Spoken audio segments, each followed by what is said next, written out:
isma Allahumma inna na'udzubika min fa'la illallah. Kaum muslimin yang berbahagia, Bapak Ibu jemaah yang dimuliakan Allah, alhamdulillah syukur kepada Allah pada sore hari ini kita datang kembali di majelis ilmu. Semoga banyak berkah di sore hari ini dan setiap amalan yang kita lakukan diridhai oleh Allah Subhanahu wa taala. Salawat salam semoga terlimpah kepada kedua besar Nabi Muhammad sallallahu alaihi wasallam. Semoga memudahkan kita untuk senantiasa istiqomah mengikuti sunnah. Baik, sebelum masuk pembahasan ada satu pertanyaan. Bismillah, Ustaz, kalau beli emas lagi usung emasnya, kalau beli emas dengan cara cicilan, menurut jumhur ulama tidak boleh atau riba. Tapi kalau pendapat MUI diperbolehkan, bagaimana yang demikian? Jazakumullah khairan. Baik, perihal hukum fikih memang sejak dulu selalu ada khilaf ya. Ini persoalan fikih. Fikih ini istihadi dalam bahasa istihad itu. Tidak sekadar hakimu dan seorang hakim itu alim mustahid. Tidak sekadar istihad ya, ta'ah dan dia salah, dia mendapatkan satu pahala, dan kalau dia benar dia mendapatkan dua pahala. Jadi kaidahnya secara umum. Kemudian bagaimana ketika terjadi perbedaan pendapat? Ada juga kaidah bahwa aqwal ulama la yuhtaju biha. Jadi pendapat-pendapat ulama itu tidak bisa dijadikan dalil kalau tidak punya dalil. Jadi dalil itu tetap menjadi sebuah sandaran. Ya. Maka ketika sandaran-sandaran yang dipakai itu adalah sandaran yang kuat, nanti kuat pun ini bisa tidak pendapat kuat menurut siapa gitu. Karena dipikir nanti perbedaan penerimaan hadis bisa perbedaan menghukumi sesuatu. Contoh menggunakan hadis dhaif, ulama sepakat hadis dhaif itu bukan sepakat, ulama berbeda pendapat. Ada yang mengatakan boleh dipakai hadis dhaif ya, selama tidak dalam urusan halal dan haram, termasuk dalam urusan yang sifatnya halal dan jual dia. Yang ketiga tidak dhaif jiddan, tidak dhaif sekali. Baik, terkait dengan emas, nah ini memang emas ini secara dalil Nabi mengatakan syarat jual belinya harus yadan biadin. Yadan biadin itu di satu tempat, pembelinya, pemilik barangnya ketemu, emasnya ada, duitnya ada, itu namanya yadan biadin. Berarti harus ketemu cash. Nah, itu dalil yang disebut oleh Rasulullah SAW, dan jumlahnya harus sama. Artinya gramnya ditukar dengan gram yang sama. Kalau jadi menukar secara fisik ya, kayak ada 6 komoditas itu. Salah satunya ada emas, ada dinar, ada gandum, ada garam, beras termasuk itu. Itu kalau ditukarkan, misalnya rojo lele 1 kilo dapat beras bulog 2 kilo, nggak boleh, karena terhitungnya sama-sama beras. Kalau mau ditukar 2 kilo, syaratnya rojo lele dijual laku 30.000, belikan bulog 15.000, dapat 2 kilo, dapat ditukar secara langsung, nggak boleh. Nah, ilahnya apa?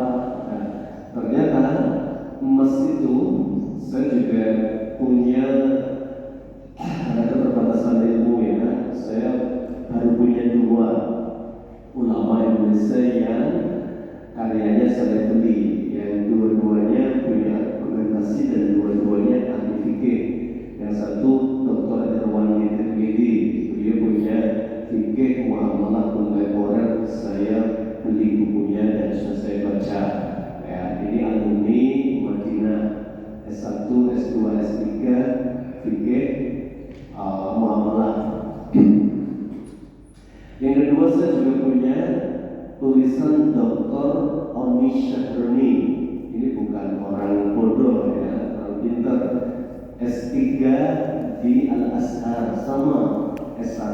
S2, S3 di Al-Azhar fokus pada fikih muamalah. Beliau punya karya 8 jilid, ya. Bisa diterbitkan bahasa Indonesia. Beliau ini kalau tidak salah ketua Dewan Syariah Fatwa MUI kalau tidak salah ya, atau istilahnya DSN, Dewan Syariah Nasional. Ya. Beberapa fikih itu perbedaan pendapatnya cukup tajam, ya, cukup tajam itu. Hal yang kekinian apalagi, kayak misalnya yang sehari-hari kita temui GoPay. Dokter Hermawati tegas GoPay riba haram. Jangan deposit punya 50.000 ya tiap hari, tiap murah kan kalau deposit murah. Ya, skillnya dihitung 2.000 mungkin ya. Tiap hari 5 kilo bayar 10.000. Kalau cash 15.000. Kalau pakai apa ini GoPay 10.000. Dokter Hermawati mengatakan itu riba karena itu qardin jalanatan bahwa riba setiap pinjaman yang melahirkan manfaat maka riba. Kenapa terjadi manfaat? Anda deposit dulu karena sudah nabung dulu dikasih bonus sama siapa? Perusahaan dikasih murah karena sudah nabung dulu. Ini seperti Anda nabung dikasih bunga, dikasih beliau. Dr. Oni Syahroni mengatakan itu bukan riba, itu namanya bai'us salam. Itu seperti beli kambing di zaman Nabi. Idul Adha masih 6 bulan, boleh. Ya, kalau Anda beli kambing sejak sekarang, harganya 2 juta, beratnya 30 kilo. Tapi Anda beli 6 bulan berikutnya, Anda harganya sudah 4 juta. Ini bayar depan itu bukan riba, namanya bai'us salam. Nah, dokter ini meyakini deposit itu bai'us salam karena bayar di depan dikasih bonus. Dua-duanya punya argumen. Nah, milih mana? Yang milih kan mantap sekali. Contoh saja itu, ya. Sama dengan pertanyaan ini, Mas, dokter ini mengatakan tidak boleh mengacu pada data dan dalil-dalil ada itu. Dr. Oni Syahroni, ya, saya tidak menentukan ya, saya sudah tadi saya terbatas bukunya, saya punya 2 itu yang mewakili menurut saya sudut pandang yang berbeda dan dua-duanya tokoh di Indonesia karena kita kan tinggal di Indonesia. Ya. Kalau buku klasik memang bicara tentang klasik saja. Ini tidak boleh menurut Dr. Hermawati karena meyakini bahwa emas itu harus yaden biadin, cash, jadi ketemu bayar cash gitu. Karena ternyata itu yang dipakai oleh beliau dan diyakini ya, bahwa dalilnya kuat sekali itu. Kemudian DSN Dewan Syariah Nasional atau Dr. Oni itu di bukunya itu dia mengatakan sesuatu itu larangan sesuatu itu ada ilahnya. Apa ilah? Ilah itu alasan diharamkan. Ya. Ilahnya kenapa emas diharamkan dengan sistem kredit? Karena emas itu alat tukar. Ketika itu dinar, dirham. Dulu beli kambing 1 dinar, berarti dinar itu alat tukar. Alat tukar itu ya buat transaksi. Tuh, dirham sama beli ayam, harganya 1 dirham dulu. Ya, kambing beli 1 dinar dulu. Nah, emas yang ada di Indonesia hari ini itu bukan alat tukar. Jadi nggak ada sekarang beli bakso pakai dirham, pakai dinar. Itu malah bisa ditangkap sama BI itu. Dulu di Jakarta pernah penggerak dinar dirham, saya ikut. Saya 2001 saya sudah aktif itu dulu ikut dinar dirham di Jakarta. Kemarin dipermasalahkan itu punya komunitas namanya Pak Gerai Dinar, punya pasar untuk transaksi beli makanan pakai dirham. Ya, terus begitu ya. Kemarin dipermasalahkan karena ini mengancam rupiah karena emas itu paling stabil harganya. Jadi kalau tukar, nah ketika pertanyaannya yang dicicil hari ini itu emas antam itu bukan alat tukar, itu komoditas, itu barang. Barang kan pertanyaan nggak ada. Kalau alat tukar itu berarti sudah lazim berlaku jual beli itu bayarnya pakai antam. Hari ini kan enggak, antam itu bukan alat tukar tetapi komoditas barang. Karena komoditas barang MUI meyakini boleh ditaksir, apa taksir? Dicicil seperti barang. Anda beli mobil, beli motor, beli laptop, cashnya 10 juta. Ya, kemudian dicicil ya, selama berapa? 10 tahun, 10 tahun, 10 bulan misalnya ya. Jadi 12 juta.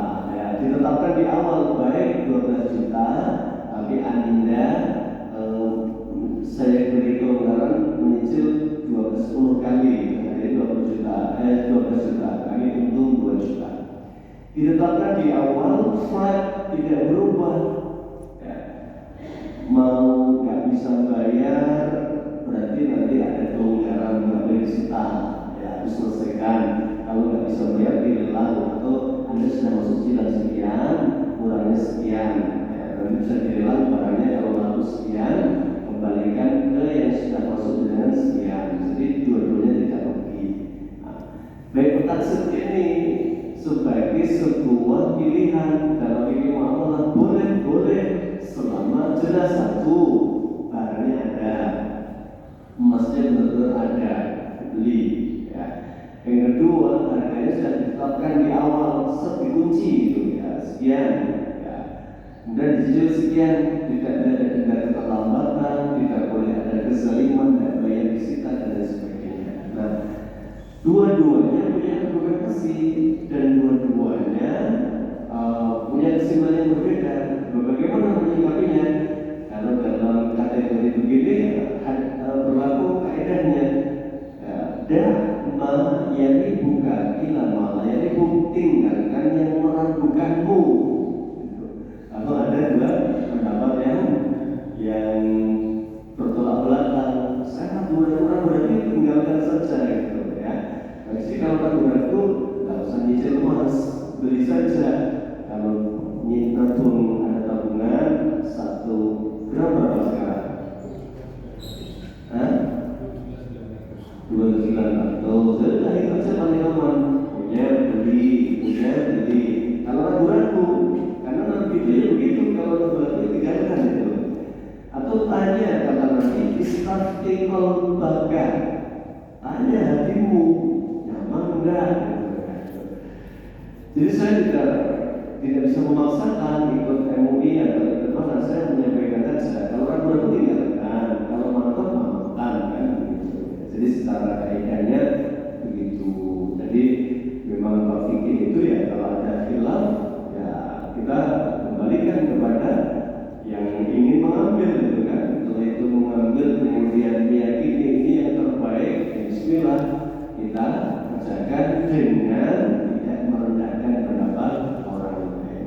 Ya, alam suam ya. Jadi ini soal sesuatu yang tidak berdapat. Ini juga sampai riba itu sebenarnya hanya konsumtif atau produktif. Nah, ini juga ramai ya. Kalau produktif itu bukan untuk konsumtif, tetapi itu misalnya yang ada usaha produktif, kemudian meskipun dengan dana riba itu juga hari ini ada pendapat itu apakah dibolehkan selama tidak untuk ada yang mengatakan ilahnya itu dulu untuk konsumtif, makanya nggak boleh konsumtif itu nggak hanya makan saja kayak itu ya, mampunya beli apa ini Xiaomi ya, maksud tuku Apple iPhone ya. Ini nggak boleh ribanya di sini, tapi kalau untuk bekerja menghasilkan dari pendapat, tapi saya masih kekeh dapat bahwa riba itu ya riba secara umum gitu. Tidak ada selalu saya ini, karena ini juga baru beberapa hari masuk pertanyaan boleh pendapatnya ditampilkan gitu kan. Alam soal ini saya tetap jurusan ilmu saya membaca dua referensi yang berbeda itu, baik yang salah ataupun yang khalaf. Intinya adalah perbedaan ilah. Ilah itu sebab dihukuminya. Nanti ilah itu menjadi patokan ketika nggak ada pihak sensori. Contoh narkoba, kenapa diharamkan? Ilahnya apa? Ilah itu alasan hukumnya.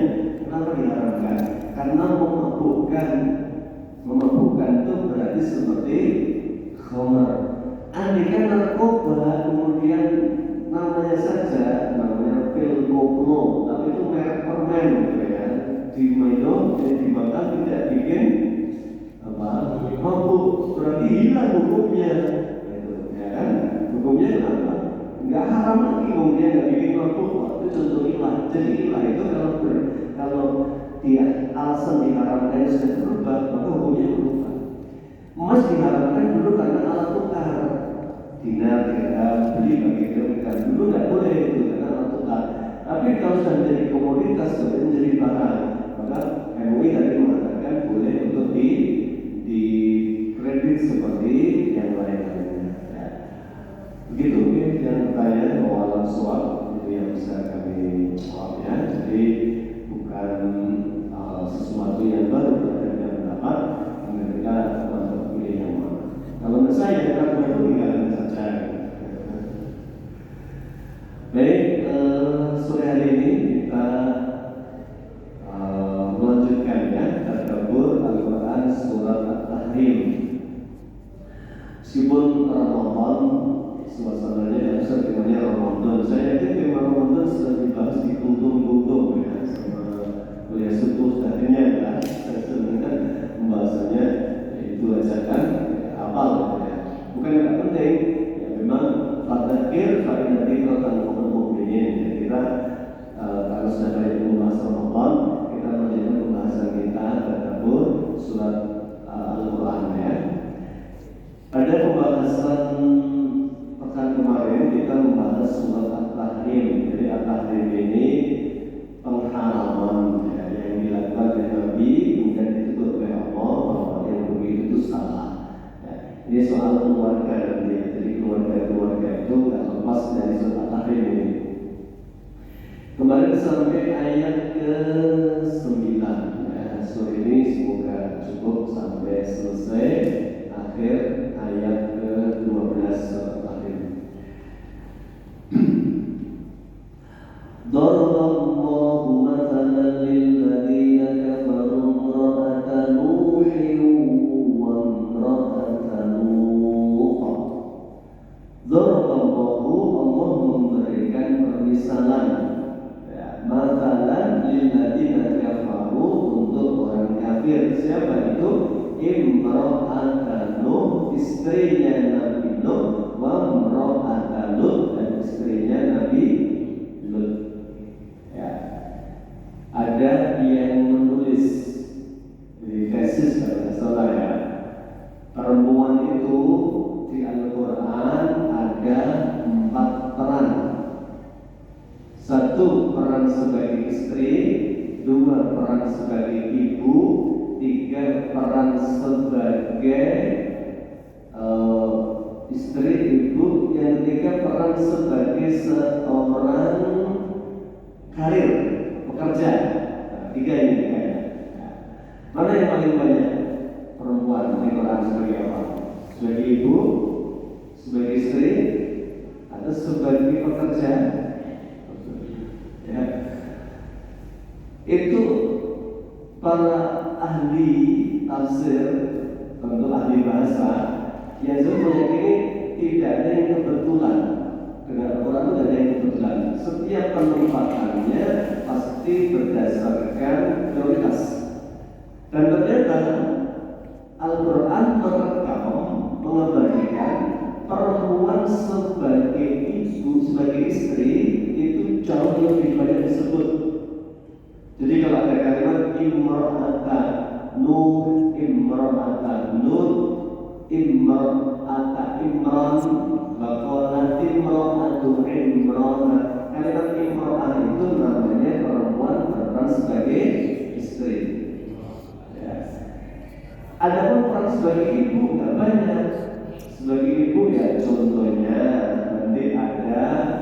ibunya Nabi Musa ketika nyuruh anaknya, anak perempuannya, Duk, itu bayinya adikmu itu tak hadirkan di tabut, tolong kamu ikuti ya kemana perginya, laporan sama ibu. Itu ada diabadikan.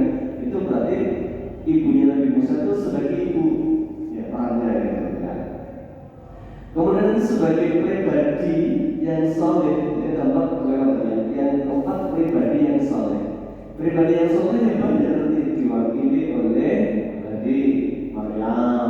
Maryam itu digambarkan tumbuh di lingkungan yang baik, di tempat yang baik, dididik guru yang baik. Baik semua Maryam itu, ya. Orang tuanya baik, ngasuhnya baik, ditempatkan di tempat terbaik mana itu di masjid, dibuatkan mikro. Tapi sudah bersabda tempat yang paling bagus itu masjid. Nah, masjid. Ya. Masjid itu baru masuk aja sudah Allahumma ftahli abwaaba rahmati. Jadi pintu rahmatku yang di masjid ini yang ada rahmatnya. Nah, ini contoh ya. Jadi perempuan sebagai istri paling baik. Maka nanti perempuan itu surganya bukan tergantung anaknya, bukan tergantung orang tuanya. Perempuan surganya tergantung suami. Ya, ada ayat dan hadisnya ada. Ya, idza shallatil mar'atu khamsaha, dan perempuan sudah menjaga sholat 5 waktu, sholat syahdalah, puasa di bulan Ramadan, hafidhul farjaha, menjaga kehormatan dirinya, setia sama pasangannya, tak selingkuh. Ya.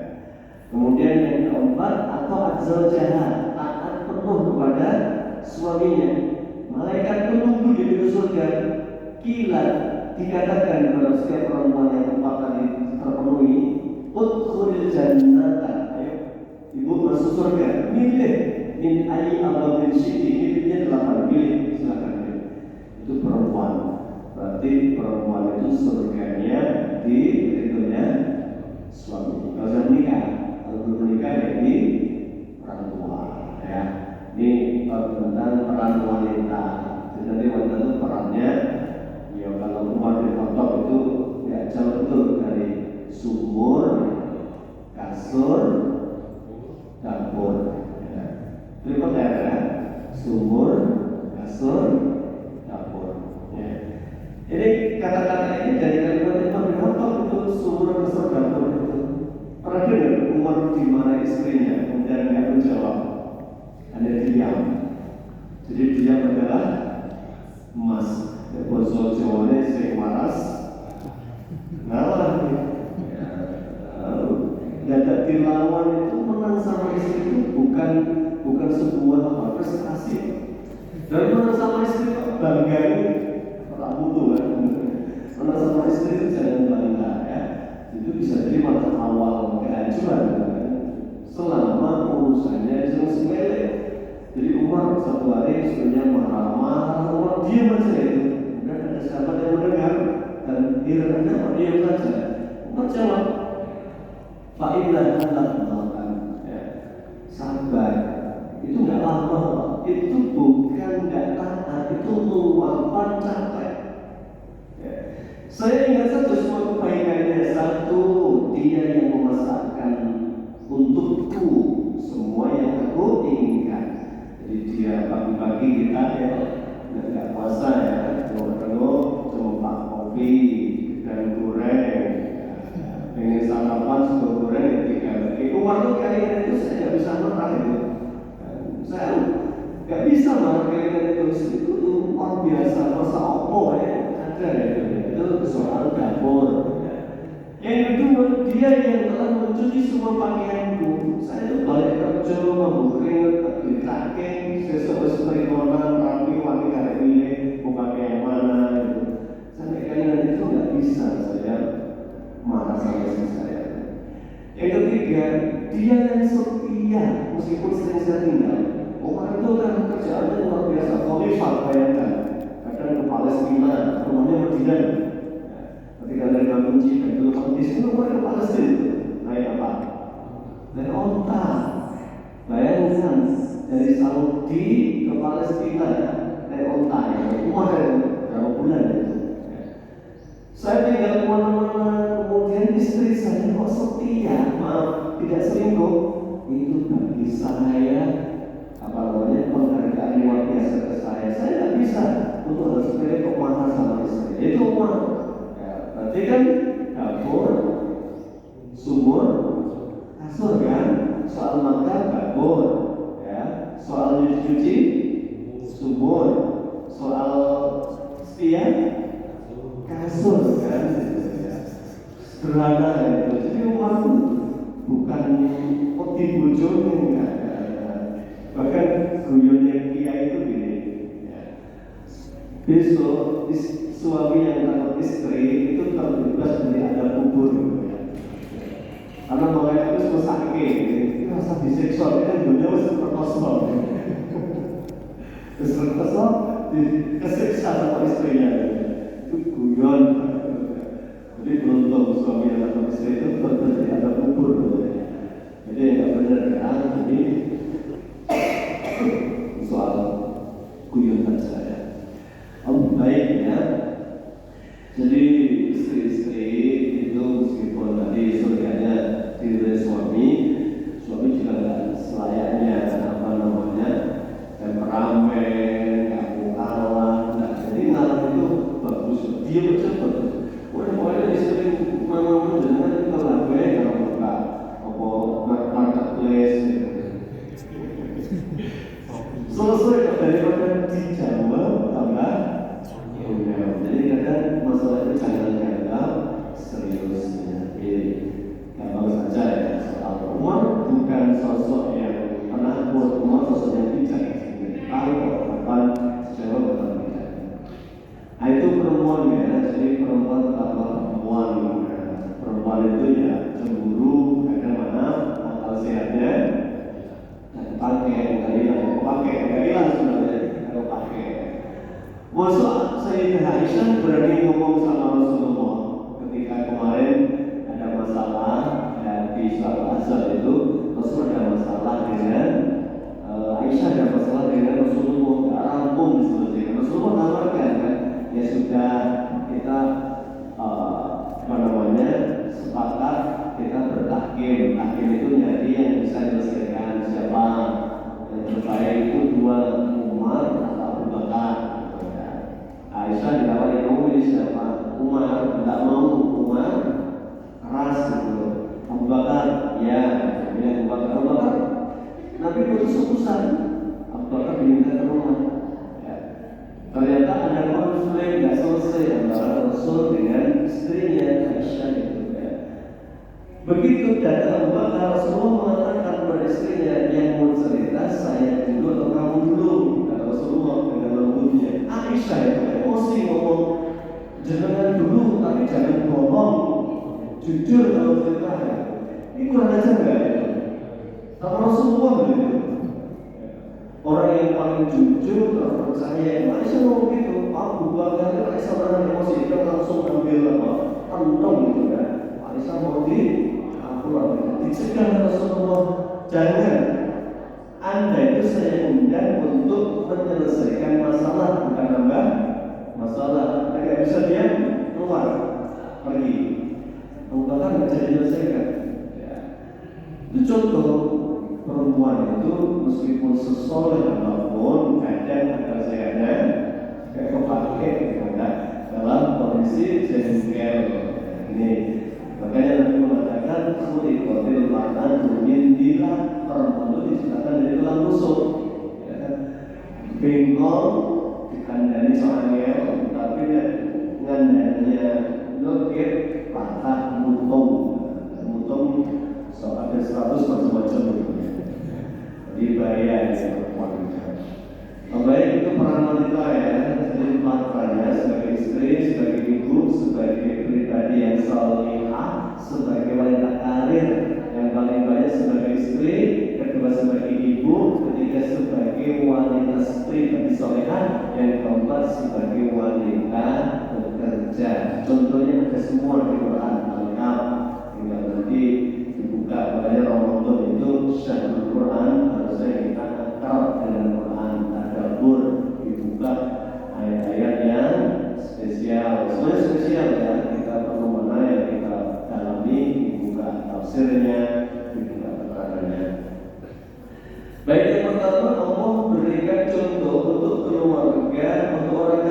contohnya adalah imra'ah, berarti istri, istrinya Nabi Nuh dan istrinya Nabi Lut. Ibnu Katsir tidak menjelaskan namanya, karena namanya ya inisial, berarti lebih kepada fungsi bukan nama. Karena keduanya tahta abdaini min ibadina sholihaini, keduanya menikah di bawah hamba-hamba kami yang soleh. Jadi hamba kami yang soleh itu maksudnya adalah Nuh dan Nabi Lut. Enggak bersyukur di perempuan, enggak tahu diuntung ya. Dipersunting sama Nabi kok masih enggak bersyukur gitu ya. Fakhanatan, anda enggak bersyukurnya khanatan, berkhianat. Ibnu Katsir mengatakan fil imani, berkhianat dalam hal keimanan, ya, bukan dalam hal perselingkuhan. Tidak ada istri Nabi yang selingkuh, tidak ada. Ya. Amma khiyanatu imra'atun Nuh fakanat tukhbiru annahu majnun. Adapun pengkhianatan istri Nabi Nuh, dia yang pertama kali mengatakan suami saya gila. Dan ikut-ikutan ini pengikutnya. Dari mana datangnya gila? Dari istrinya. Saya ngomong sudah edan, ngomong dewe. Pokoknya istrinya itu sumber beritanya. Kemudian nanti pengikutnya ikut ngomong. Bukti nyatanya nanti istrinya ngomong, kamu lihat ini kita di dataran tinggi. Ya, kok Nabi Nuh ngomong, ayo persiapan buat kapal akan ada banjir. Ini mau marah seperti mungkin. Ya, coba orang Bandungan terus ngomong, Bapak itu persiapan mau ada banjir, Bandungan kita tenggelam. Kira-kira orang Bandungan percaya nggak? Ya. Nah orang Bandung sih ngomong yang percaya.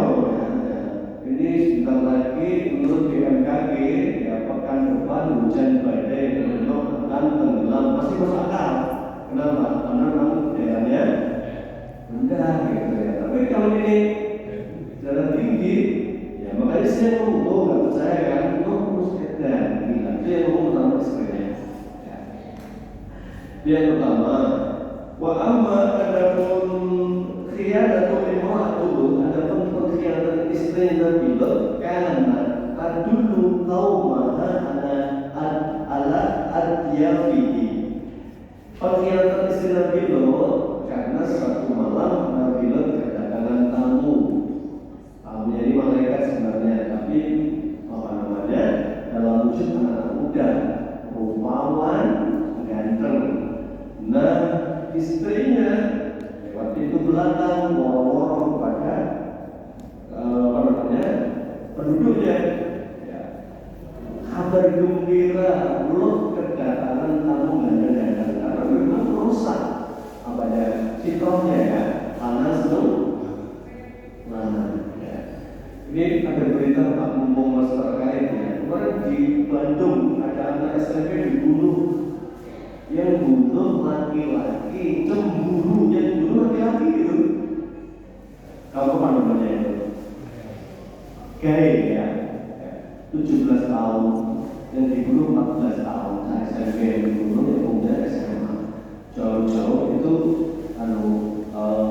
apa namanya, apa itu LGBT ya, DKI ya, seneng.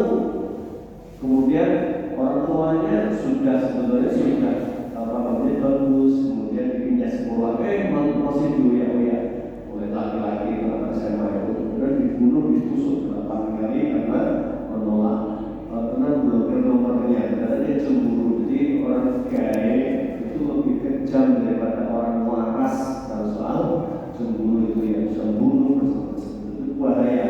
Maka jauh dari kita dari keburukan. Ada laki-laki kalau akrab juga dengan temannya itu saja masih curiga di orang tua itu. Jauh-jauh ini bocah punya kelainan. Jadi soal ya dan lebih baik ya. Mari kita coba Bapak. Wah, sudah habis waktunya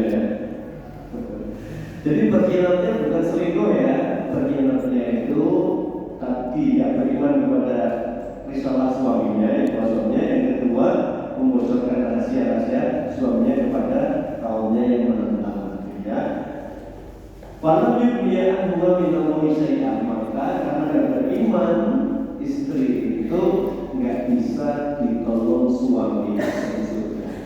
Padahal Allah mengatakan besok lelaki beriman, istrinya beriman, meskipun solehnya nggak sama, Allah kasih berita. Udkhulul jannah antum wa azwajukum, masuklah ke surga. Hai suami yang soleh, gandeng istrimu. Jadi istri itu meskipun nggak sesuai suami, nanti bisa dimuliakan oleh Allah, digandeng oleh suaminya. Wa antum tukhbarun, kalian akan dibahagiakan di surga. Jadi ini karena iman dan amal soleh yang membuat seseorang ini bersama pasangannya bahagia di surga. Dan tipe yang pertama, tipe keluarga yang ideal, suaminya baik, soleh, upgrade kesolehan, terus ya istri